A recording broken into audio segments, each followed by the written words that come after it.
अस्सलाम वालेकुम गाइस। तो आज हम लोग करेंगे लारावेल में हमारा एपीआईज़ का टॉपिक जो है वो रह गया था। हमने लारावेल ट्यूटोरियल्स को पॉइंट नंबर 3 तक जो है फिनिश किया था। अब नंबर 4 में हमारे पास लारावेल एपीआईज़ जो हैं वो उन पे हमने आज बात करनी कि लारावेल एपीआईज़ क्या है। सबसे पहले तो आप जो है इसकी इंस्टॉलेशन पे हम लोग आ जाते हैं। मैं थोड़ा सा इंट्रोडक्शन करवा दूं कि जो लारावेल एपीआईज़ हैं हमारे पास, लाइक हम बेसिकली एपीआईज़ हैं क्या। जब हम किसी एक फ्रेमवर्क से किसी दूसरे फ्रेमवर्क में डाटा हमने ट्रांसफ़र करना हो, फॉर एग्जांपल हमारी एक एप्लीकेशन एक फ्रेमवर्क में बनी है, दूसरी एप्लीकेशन दूसरी फ्रेमवर्क में बनी है, दोनों फ्रेमवर्क आपस में डिफरेंट हैं, दोनों का आपस में कोई मैच नहीं हो रहा, लेकिन हमें अब उनका आपस में डाटा ट्रांसफ़र करना है एक फ्रेमवर्क से दूसरे में। तो उसके लिए जो है हम लोग एपीआईज़ यूज़ करते हैं। एपीआई बेसिकली एक लिंक होता है, एक लिंक कह लो, जो कि दो डिफरेंट प्लेटफॉर्म्स को आपस में कनेक्ट करता है और डाटा ट्रांसफ़र करता है। अब इसमें जो है अगर हम ज़्यादा बात करें, लाइक जो एप्लीकेशंस हैं वो अमूमन जो है फ्रंट एंड किसी और फ्रेमवर्क पे बनाया जाता है और बैक एंड किसी और फ्रेमवर्क पे बनाया जाता है। जो बैक एंड होता है उसका काम ये होता है कि डाटाबेस से डाटा फैच करना है और उसको फ्रंट एंड पे भेज देना है। फ्रंट एंड जो होता है उसका काम ये है कि जी आपने एप्लीकेशन को डाटा को जो बैकएंड से आ रहा है उसको डिस्प्ले करवाना है, ठीक है। अब फ्रंट एंड किसी और फ्रेमवर्क पे बनाने का और बैकएंड किसी और फ्रेमवर्क पे बनाने का जो मकसद है वो क्या है, वो ये है कि सिर्फ एप्लीकेशन को स्पीड अप करना और जो है अननेसेसरी लोडिंग और सर्वर रिक्वेस्ट उनसे बचना। फॉर एग्ज़ाम्पल मैं यहाँ पे एक जो है एग्ज़ाम्पल देता हूँ आपको। यहाँ पे मैं एक वेबसाइट खोलता हूँ,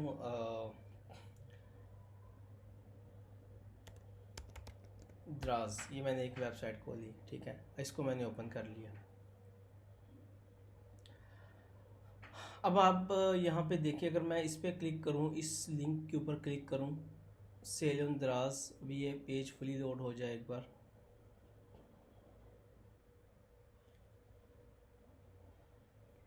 अच्छा, अगर मैं अब इस लिंक पे क्लिक करूँ सेल ऑन द्राज पे, तो अगेन पेज लोड हुआ, नया पेज हमारे सामने आ गया। इसी तरह अगर मैं करूँ हेल्प एंड सपोर्ट पे क्लिक करूँ, हेल्प सेंटर पे क्लिक करूँ, तो अगेन जो है वो पेज लोड हुआ और वो दूसरे पेज पे ले गया।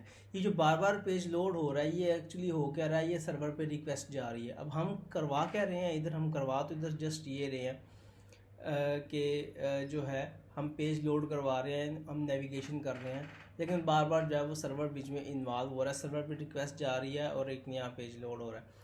अब अगर हम चाहें तो इस चीज़ को हम थोड़ा स्पीड अप कर सकते हैं। किस तरह से, मैं यहाँ पे यूट्यूब खोलता हूँ, ये मैंने आपके सामने यूट्यूब खोल लिया। अब मैं अगर यहाँ से किसी और पेज पे क्लिक करूँ, लाइक मैं क्लिक करता हूँ स्पोर्ट्स पे क्लिक करता हूँ, तो आप देखेंगे कि पेज लोड नहीं हुआ, वो जस्ट दूसरे पेज पे शिफ्ट हो गया। अब फिर देखते हैं, पेज लोड होने का मतलब है कि जो ऊपर जो यूट्यूब का लोगो बना हुआ है यहाँ पे लोडिंग का साइन नहीं आएगा। अब मैं कोई और पेज ओपन करता हूँ, यहाँ से मैं ये ओपन कर लेता हूँ, ये एक चैनल है, ये आप देखें ऊपर जो है वो पेज हमारा लोड नहीं हो रहा, वो जस्ट नेविगेशन हो रही है। इसी तरह अगर मैं यहाँ पे ये ओपन करूँ तो ये इस तरह से जो है इसमें पेज लोड नहीं हो रहा और इसमें जो है वो पेज लोड हो रहा है। अभी आप ऊपर देखें तो यहाँ लोडिंग का साइन आएगा। मैं किसी और पेज पे क्लिक करूँगा, मैं यहाँ पे FAQs पे क्लिक करता हूँ तो वो देखें वो उस पेज पे चला गया, वो उस पेज पे चला गया। अब ये जो है दोनों में फ़र्क है। अब ये जो यूट्यूब है ये फास्टर है दराज एप्लीकेशन से, क्योंकि इसमें जो है वो हमारा पेज लोडिंग टाइम जो है वो सेव हो रहा है। तो अब इसलिए जो है ये बैकएंड इसका भी किसी, इसमें भी यूट्यूब में भी बैकएंड लाइव एपीआईज़ बनी होंगी किसी और फ्रेमवर्क में, लारावेल में बनी होंगी या PHP में बनी होंगी या पाइथन में बनी होंगी या ASP.NET में बनी होंगी, किसी एक में बनी होंगी, लेकिन फ्रंट एंड उन्होंने किसी और फ्रेमवर्क पे बनाया है ताकि हमारा जो है लोडिंग टाइम सेव हो जाए और एप्लीकेशन जो है वो फास्ट हो जाए। तो इस मकसद के लिए जो है वो डिफरेंट फ्रेमवर्क्स पे एप्लीकेशन का फ्रंट एंड और बैक एंड बनाया जाता है। अब इनका जो आपस में कनेक्शन है डाटा का, कि अब ये जो आप वीडियोस में सामने पेज पे देख रहे हैं, ये जो वीडियोस हैं ये बैक एंड से आ रही हैं। अब ये जो वीडियोस हैं ये बैकएंड से आ रही हैं और बैकएंड से आके फ्रंट एंड पे इनको शो करवाया जा रहा है। तो यहाँ पे एपीआईज इन्वॉल्व हैं। एपीआईज क्या कर रही हैं, बैकएंड से डाटा उठा रही हैं और हमें फ्रंट एंड पे जो है वो भेज रही हैं। फ्रंट एंड एप्लीकेशन का काम ये है कि जो भी रेलिवेंट एपीआई है उसको वो हिट कर रहा है और उसको रिस्पॉन्स में उधर से डाटा आ रहा है। तो एपीआई का काम ये होता है कि जब दो डिफरेंट प्लेटफॉर्म आपस में कनेक्ट हों तो वहाँ पे हमें एपीआई बनानी पड़ती है। एपीआई के थ्रू वो आपस में डाटा ट्रांसफ़र कर सकते हैं। अब यहाँ पे जो है एपीआई का मैंने आपको थोड़ा सा इंट्रोडक्शन दे दिया कि डिफरेंट प्लेटफॉर्म्स का आपस में डाटा ट्रांसफ़र एपीआई के थ्रू होता है। हमें एपीआई बनानी पड़ती है जो उन दोनों को आपस में लिंक करती है। अब यहाँ पे मैं आपको चलते हैं एपीआई बनाने की तरफ। हम एक जो है सबसे पहले हम देखते हैं कि इंस्टॉलेशन कैसे करनी है। बिल्कुल उसी तरह जैसे हम बना रहे थे पहले मेथड्स कंट्रोलर बना रहे थे, मेथड बना रहे थे, उसका एक व्यू पेज बना रहे थे, ब्लेड फाइल जिसको बोलते हैं, व्यू बना रहे थे जो कि हमने इधर यूज़र में स्टूडेंट में बनाई भी हुई हैं और फिर हम उसको चलाने के लिए उसका एक राउट बना रहे थे। एपीआई भी बिल्कुल सेम ऐसे ही बनती है। इसमें सिर्फ फ़र्क है कि इसमें व्यू नहीं बनेगा, इसमें जस्ट हम डाटा जो है वो जेसन फॉर्मेट में ही दिखा देते हैं ताकि जो दूसरी एप्लीकेशन है वो जेसन फार्मेट में उसको पिक कर सके। जेसन फार्मेट एक ऐसा फार्मेट है जो हर प्लेटफॉर्म में पार्सेबल है, यानी कि हर प्लेटफॉर्म उसको अंडरस्टैंड करता है। इसलिए हम जो है एपीआईज़ का जो रिस्पॉन्स है वो HTML पेज की बजाय जेसन फार्मेट में दिखाते हैं ताकि कोई और प्लेटफॉर्म उसको आसानी से पकड़ के अंडरस्टैंड कर सके ये डाटा क्या आ रहा है और इसको कैसे दिखाना है। तो इसलिए एप्लीकेशन एपीआईज़ में हम लोग जो है जेसन रिस्पॉन्स यूज़ करते हैं। तो सबसे पहले हम लोग इसकी इंस्टॉलेशन पे चलते हैं कि हम इसको इंस्टॉल कैसे कर रहे हैं। लारावेल में अगर आप लोग देखें तो यहाँ पे राउट्स में एक console.php है, web.php, यहाँ पे एक और फाइल आनी चाहिए api.php। वो ऐसे नहीं आएगी, उसको हमें इंस्टॉल करना पड़ेगा। तो मैं यहाँ पे लिखता हूँ php artisan और मैं यहाँ से इसकी कमांड देख लेता हूँ। असल में ये अभी उस पर है नहीं माई प्रोजेक्ट। ओके, अब मैं यहाँ पे php artisan और मैंने एंटर किया। अब यहाँ पे मुझे इसकी कमांड मिल जाएगी एपीआई को किस तरह से आपने इंस्टॉल करना है। तो ये देखें मैंने जब कमांड्स जनरेट मैंने कमांड्स जो है इसकी व्यू की हैं तो मुझे यहाँ पे ऊपर आके ये इधर ये इंस्टॉल वाले सेक्शन में पता जो है इसने दिखा दिया, create an API route file and install Laravel Sanctum और Laravel Passport, create a broadcasting channel. नीचे वाला तो नहीं है, ये ऊपर वाली चीज़ जो है ये हमारे काम की है। इंस्टॉल और कॉलन एपीआई। तो php artisan install colon API. तो अभी ये एपीआई इंस्टॉल हो जाएगी। हमें इसके लिए यहाँ पे थोड़ा सा वेट करना पड़ेगा। मैं वीडियो को पॉज कर देता हूँ। तो गाइस यहाँ पे आप लोग देखें मैंने यहाँ पे एपीआईज़ जो हैं उनको एपीआईज़ की मैंने एक फ़ाइल बना लिया है और सैंक्टम लिखा हुआ है। सैंक्टम जो है इसको हम बाद में अंडरस्टैंड करेंगे। अभी जस्ट मैंने जो है आपको टेस्टिंग एपीआई बनाने का बता रहा हूँ। अब यहाँ पे एपीआई की फ़ाइल जो हमारी बन गई। अब अगर हम इसमें चाहें तो हम अपनी फ़र्स्ट एपीआई बना सकते हैं। उसके लिए हमें फ़र्स्ट एपीआई बनाने के लिए हमें क्या चाहिए, हमें एक अदद कंट्रोलर चाहिए। कंट्रोलर यहाँ पे बने हुए टेस्ट कंट्रोलर यूज़ कर लेते हैं और यहाँ पे मैं लिख लेता हूँ पब्लिक फंक्शन और टेस्ट एपीआई और उसके बाद मैं यहाँ पे रिटर्न कर लेता हूँ test API is working. Okay, test API is working. अब इसको चला के देखते हैं। ये हमारा एक टेस्ट फंक्शन है, यहाँ पे कहीं पे होगा टेस्ट कंट्रोलर होगा इधर कहीं पे नहीं है तो इसको यहाँ से उठा लो और यहाँ पे इसको लगा दो। यहाँ मैं लिखता हूँ टेस्ट एपीआई और यहाँ पे मैं लिख लेता हूँ टेस्ट कंट्रोलर।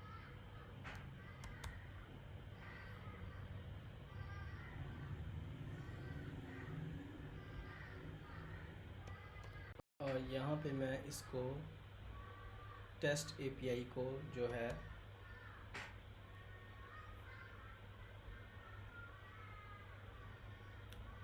लिख देता हूँ।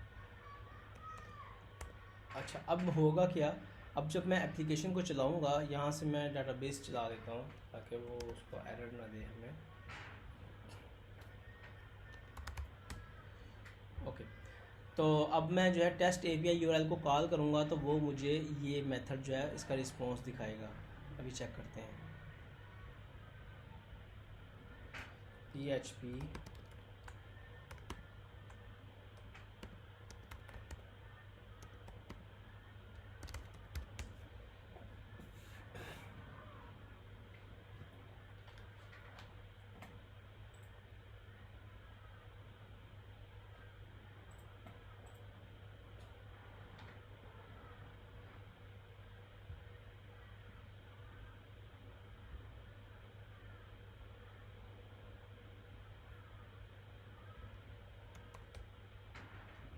ओके, अब मैं इसको कॉल करता हूँ, इसका URL test API,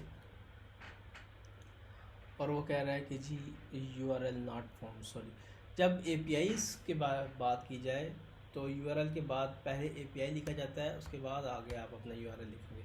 so test API is working. अभी ये मैंने जस्ट एक मैसेज दिखाया, अभी मुझे इसमें जेसन रिस्पॉन्स दिखाना है क्योंकि एपीआई में हमें जेसन रिस्पॉन्स इन रिटर्न चाहिए होता है। इसके लिए आपने पहले यहाँ पे ऊपर एक लाइब्रेरी कॉल करनी है रिस्पॉन्स की, और उसके बाद आपने यहाँ पे जेसन रिस्पॉन्स दिखाने के लिए आपने लिखना है रिस्पॉन्स डॉट जेसन, और उसके बाद कर्ली ब्रैकेट और उसके अंदर एरे। उस एरे के अंदर आप अब कुछ भी चाहें तो शो करवा दें। फॉर एग्जाम्पल मैं कहता हूँ कि जी message first testing API is ready. अब देखते हैं, तो अब ये देखें, ये हमारा जेसन में रिस्पॉन्स आ रहा है, ये इसकी की है और ये इसकी वैल्यू है। इसका मतलब कि अगर हमने किसी एप्लीकेशन में ये रिस्पॉन्स शो करवाना है तो हम इसकी की को कॉल करेंगे और इस की के अगेंस्ट जो वैल्यू है वो हमारे सामने आ जाएगी। ये अभी करके दिखाएंगे। अभी फ्लटर का मोबाइल एप्लीकेशन का कोर्स चल रहा है, उसके अंदर हमें एपीआईज़ बनाएंगे तो मैं आपको उसमें प्रॉपर डिटेल में ये करके दिखाऊंगा कि ये काम कैसे हो रहा है। अभी जस्ट हम एपीआईज़ बना रहे हैं। अच्छा, उसके बाद अगर अगली बात की जाए, ये आपने एक फ़र्स्ट जो है वो टेस्टिंग एपीआई जो है वो बना दिया, फ़र्स्ट टेस्टिंग एपीआई आपने बना दिया। अच्छा, अब अगली बात की जाए इससे, तो वो ये है कि अगर आप चाहो तो आप राउट को जैसे मर्जी, जैसे हमने राउट्स बनाना सीखे थे, बिल्कुल आप एपीआई के राउट्स वैसे ही बना सकते हो। आप चाहो तो बिल्कुल इस तरह से आप उसमें रोल भेज दो, आईडी भेज दो, कुछ भी भेज दो, यूआर को जैसे मर्जी। राउट के मामले में एपीआईज़ के राउट्स भी बिल्कुल सेम है जैसे आप लोगों ने पढ़े हुए हैं, ठीक है। तो डिफरेंट क्या है कि जस्ट आपने जो रिस्पॉन्स दिखाना है वो आपने जेसन में दिखाना है। तो ये आपकी फ़र्स्ट एपीआई थी जो मैंने बनाई है और ये आपका सामने इसका रिस्पॉन्स आ रहा है। अब इस रिस्पॉन्स को हम किसी और एप्लीकेशन में यूज़ करके जो है ये वाला जो डाटा आ रहा है ये हम गेट कर सकते हैं। यहाँ पे कोई लिस्ट भी हो सकती है, अगर मैं यहाँ पे दिखाऊँ, यहाँ पे आप कोई लिस्ट भी यूज़ कर सकते हैं। फॉर एग्जांपल स्टूडेंट्स के नेम्स की लिस्ट है, मैं स्टैटिक डाटा लिख रहा हूँ, और अगर आप चाहो तो अब आपके सामने लिस्ट आ जाएगी। ओके, ये कि हम सामने की लिस्ट आ गई। अच्छा, अब यहाँ पे एक चीज़ जो आ जाती है इम्पॉर्टेंट है, वो ये है कि एपीआईज़ को भी हम बिल्कुल उसी तरह से सिक्योर करते हैं जिस तरह से हमने उसको सिक्योर किया है, अपने यूआरएल्स को सिक्योर करते हैं। लाइक जैसे हमने ऑथेंटिकेशन मॉड्यूल बनाया, ठीक है, और उसके बाद हमने देखा कि जी आप लॉगिन करके आप डैशबोर्ड पे जाते हैं, आप डायरेक्ट ऐसे डैशबोर्ड पे नहीं जा सकते। तो उसके लिए जो है एपीआईज़ में भी सेम प्रोसेस है, लेकिन उसमें किसी एपीआई को अगर आप सिक्योर करना चाहते हो कि जी यूज़र लॉगिन करके ही इस एपीआई को हिट करे, ऐसे तो ये तो ओपन एपीआई है ना, ये तो ओपन एपीआई है, ये मैं यूआरएल किसी को भी दे दूँ वो हिट करेगा, उसके सामने ये डाटा आ जाएगा, और ये हमारा सेंसिटिव डाटा हुआ तो वो तो डाटा लीक हो जाएगा, डाटाबेस से जो है वो डाटा हमारा लीक आउट हो सकता है। तो इसके लिए हमें क्या करना पड़ता है, हमें एपीआई को भी सिक्योर करना पड़ता है। एपीआई को सिक्योर करने के लिए हम लोग जो है यूज़ करते हैं टोकन बेस्ड ऑथेंटिकेशन। जो है हम यूज़ करते हैं टोकन बेस्ड ऑथेंटिकेशन। अभी हमने इंस्टॉलेशन कर ली इसकी, हमने फर्स्ट एपीआई बना ली। मज़ीद एपीआई के बारे में जानने के लिए हमें जो है आगे टोकन बेस्ड ऑथेंटिकेशन पे मूव करना पड़ेगा। अंडरस्टैंडिंग जेसन रिस्पॉन्स मैंने आपको बता दिया कि जी आप जेसन रिस्पॉन्स जो है उसको इसलिए आप यूज़ करते हो ताकि कोई और एप्लीकेशन, कोई और प्लेटफॉर्म उसको बड़ी आसानी से जो है वो अंडरस्टैंड करके डाटा गेट कर सके, क्योंकि जेसन फॉर्मेट एक ऐसा फॉर्मेट है जो हर फ्रेमवर्क में, हर प्लेटफॉर्म पे अंडरस्टैंडेबल है।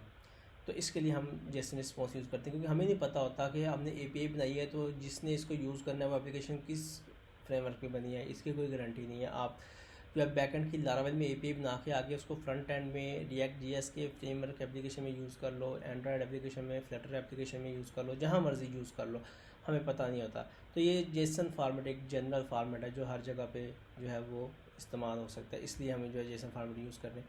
उसके बाद अंडरस्टैंडिंग टोकन बेस्ड ऑथेंटिकेशन, इसकी तरफ आते हैं कि टोकन बेस्ड ऑथेंटिकेशन किस तरह से की जाती है। तो एपीआई को सिक्योर करने के लिए हम लोग जो है टोकन बेस्ड ऑथेंटिकेशन यूज़ करते हैं। इसमें हम लोग करते क्या है कि हर यूज़र के अगेंस्ट हम एक टोकन जनरेट करवाते हैं और उस टोकन को यूज़ करते हैं जब वो एपीआई को कॉल करता है। उस टोकन के अंदर कुछ चीज़ें होती हैं, इंपॉर्टेंट होती हैं। फॉर एग्जांपल टोकन के अंदर जो है पेलोड होता है। पेलोड से मुराद है कि user data in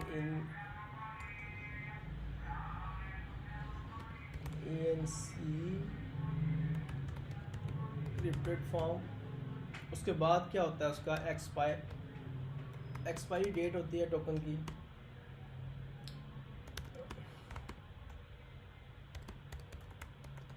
date of expiration, like कि हम चाहते हैं कि जी एक बंदे ने अभी लॉगिन किया है, वो 24 घंटे के बाद ऑटोमेटिकली लॉग आउट हो जाए। तो हम लोग क्या करेंगे, हम लोग उसकी टोकन की एक्सपायरी डेट 24 आवर्स की सेट कर देंगे। 24 घंटे के बाद जब वो बंदा लॉगिन करेगा तो उसको टोकन एक्सपायर हो चुका होगा, एप्लीकेशन जो है उसका रिक्वेस्ट को डिनाई कर देगी।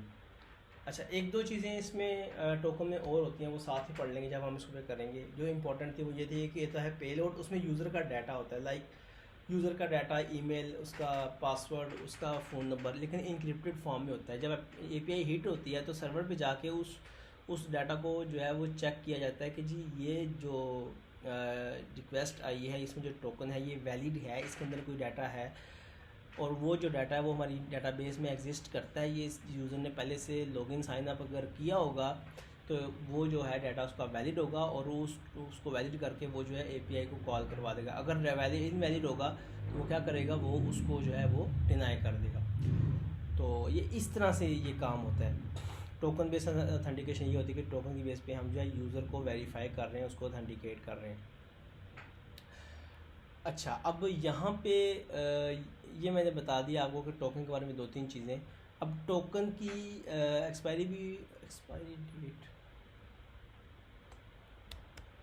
एक्सपायरी डेट भी टोकन की मैंने बता दी कि टोकन की जो है वो हमने एक एक्सपायरी डेट सेट करते हैं और उसके बाद अगर यूज़र लॉगिन करेगा, एपीआई को कॉल करेगा तो वो जो है वो एपीआई कॉल नहीं होगी।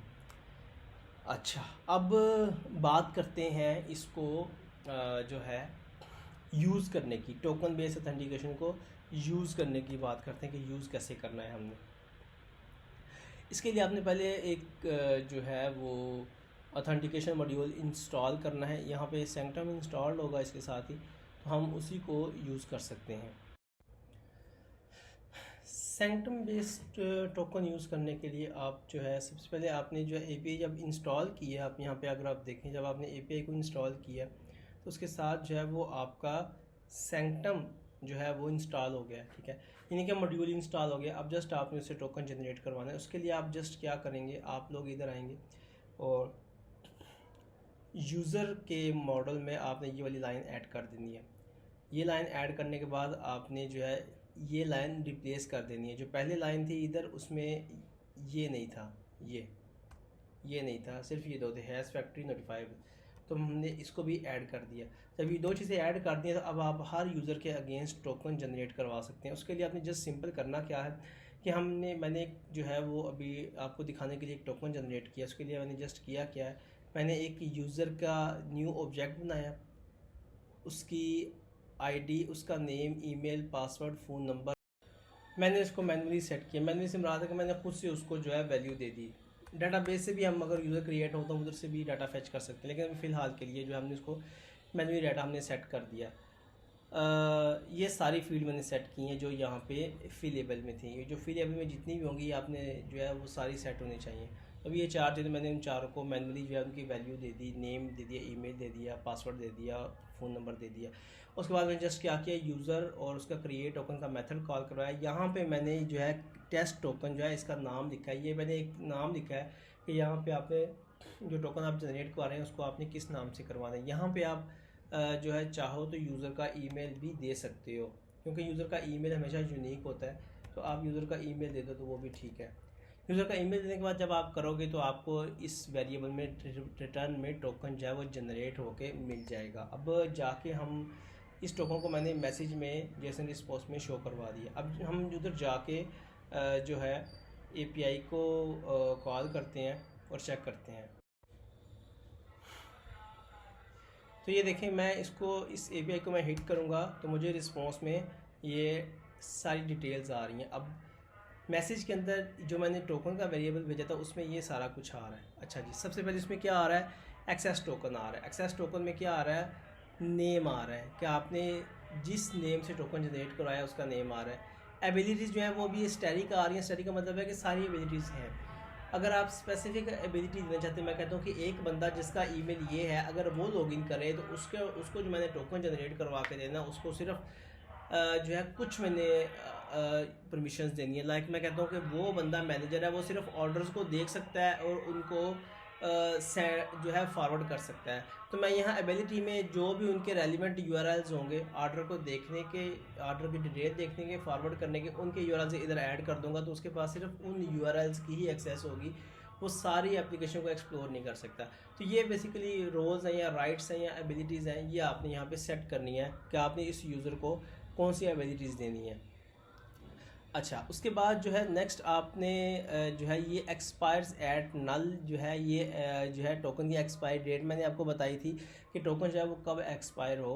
तो ये अभी नल है, इसका मतलब है कि ये अनलिमिटेड है। हम इसकी एक्सपायर डेट भी सेट कर सकते हैं कि इतने टाइम के बाद जो है वो टोकन खुद ही एक्सपायर हो जाए। ये बेसिकली जहाँ पे सेंसिटिव इन्फॉर्मेशन होती है, लाइक हमारी ऐप्स हैं, HPL ऐप है, UBL ऐप है या कोई भी बैंकिंग ऐप है, उसमें अगर आप देखें तो आप उसको लॉगिन करते हैं, लॉगिन करके आप उसको कुछ देर छोड़ दें, कोई भी एक्टिविटी ना करें तो कुछ देर के बाद वो खुद ही उसका सेशन आउट हो जाएगा और वो लॉग आउट हो जाएगा।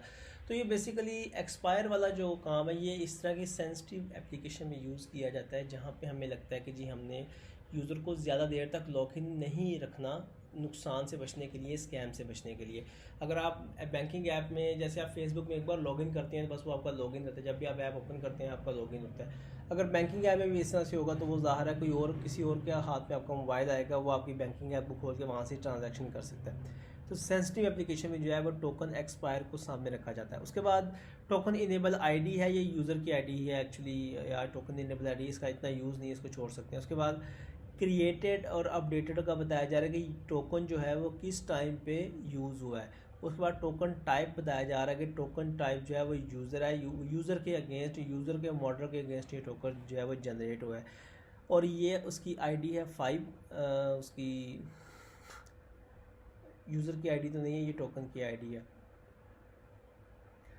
उसके बाद जो है प्लेन टेक्स्ट टोकन, ये हमारा जो है ये टोकन है, ठीक है, इसको जो है हम लोग यूज़ करते हैं। अब यहाँ पे बात यह है कि अगर ये रिस्पॉन्स किसी के हाथ लग जाए तो वो यहाँ से स्टिल चीज़ों को देख सकता है, उसके पास ये इतनी डिटेल्स तो आ जाएगी, ठीक है। तो हम इसको मज़ीद सिक्योर कर सकते हैं। हम लोग क्या करेंगे, हम सिर्फ ये प्लेन टेक्स्ट जो है वो रिस्पॉन्स में भेजते हैं। हम सिर्फ इस टोकन का प्लेन टेक्स्ट रिस्पॉन्स में भेजेंगे तो हमारा बाकी डाटा सारा हाइड हो जाएगा और ये प्लेन टेक्स्ट जो है ये अंडरस्टैंडेबल नहीं है। तो अब जो है आपका डाटा सिक्योर है। अब जस्ट आपने जब भी एपीआई को हिट करना है आपने ये टोकन जो है ये आपने भेजना है एपीआई के अंदर, और जब आप ये भेजेंगे तो आगे सर्वर उसको वैलिडेट करेगा कि हाँ जी ये टोकन मैंने ही जनरेट करके दिया था और ये यूज़र वैलिड है, तो वो आपकी एपीआई को कॉल करवा देगा। अदरवाइज़ आपको डिनाइड का रिस्पॉन्स एरर मैसेज दिखा देगा। तो कहानी ख़त्म होती है कि ये एट अ टाइम हमारे पास जो है एट द एंड जो है ये एक टोकन जनरेट हुआ है और अब हमने इस टोकन को यूज़ करके ही अपना सारा काम एपीआई में कंटिन्यू करना है।